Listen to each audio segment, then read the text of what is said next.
at this. We are undertaking these other things. But frankly, we don't look at this once more solely as, is this economically good for the university? We look at it in terms of our mission.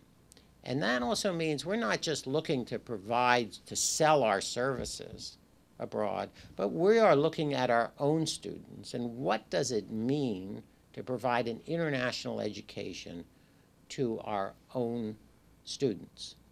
Well, it does mean having a faculty who can educate our students in issues around the world, whether it's politics in Turkey or Latin America or the history of various religions around the world. Those are all parts of the education that we need to provide. It also means enabling our students to go abroad, hopefully for a semester or a year, to some country which is quite, in my view, some country which is quite different. Although if you look at the statistics about where Americans go to study abroad, it's a little disheartening. Basically, you would think we were living in the 19th century. Number 1 is the United Kingdom, number 2, Italy, number 3, Spain, number 4, France. China finally leapfrogged last year or the year before over Australia. Right? So we have almost as many students going to Australia, not to pick on Australia, as we do to China. But the India on that list is number 20, just to give you an example. So we have a little trouble convincing our students really to go out for the experience that reflect the world as it is today, let alone the world of the future. That's not to say it's bad for students to go where I did, to Germany or to other countries in Europe, but we need more people to understand developing countries, emerging cultures, cultures for which we don't have an adequate basis of understanding in the United States. So, but a very small percentage of students actually go abroad for a significant period during their education. So if we're really serious about the importance of an internationalized education in today's world, and I frankly don't see how we can't be serious about that.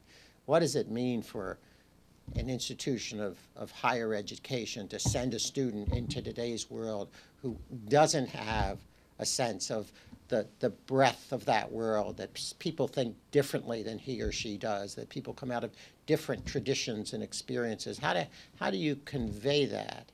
And so for us at Rice, we thought one of the most important things, and one of the things we were pretty well positioned to do, was to internationalize our student body, was that people who come to school at Rice ought to, by being at Rice here in Houston, have a pretty international experience. Part of that's provided by a faculty that I have to say is remarkably international, really from all over the world.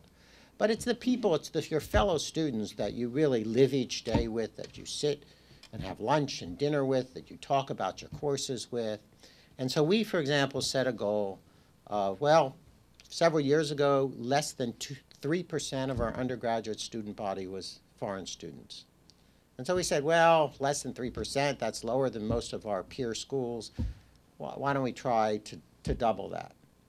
Now, at the time, Rice, the only thing you could find about international undergraduates on the Rice website was no scholarships for international students, right? That's not exactly putting out the welcome mat. We took that sign down. We don't provide a lot of international scholarships today, but we do provide some. And there is a big difference between none and some. So in the first year, I said, well, our goal was roughly to double that. Well, in the first year, we went from 2.9% to 6.3%. So then we said, well, let's just kind of see what happens. Let's see how the applications go. And so last year, we ended up almost 9%. In this year's applicant pool, we had 13% foreign students, and probably we're going to end up in the entering class with a number roughly that. Now think of what that means in terms of the students' daily experience. Now, of course, I had this experience because I had the chain-smoking Turkish roommate. I have to say, it made me very favorably disposed to Turkey, but not so favorably disposed to chain smokers. So this is how I grew up. My parents, we had international visitors in our house. I was an exchange student to Germany. My brother spent a year in Denmark. I think my sister traveled all around the world. So that's the background that I came from, even though none of that was in my parents' background. It was not something they grew up with. I don't think that my parents took their first trip abroad until, 15 years after they were married. That didn't come out of their experience. But what do these numbers mean to our students? Well, before we made this change, it meant that 1 out of every, roughly speaking, 33 students on the campus was undergraduate was a foreign student.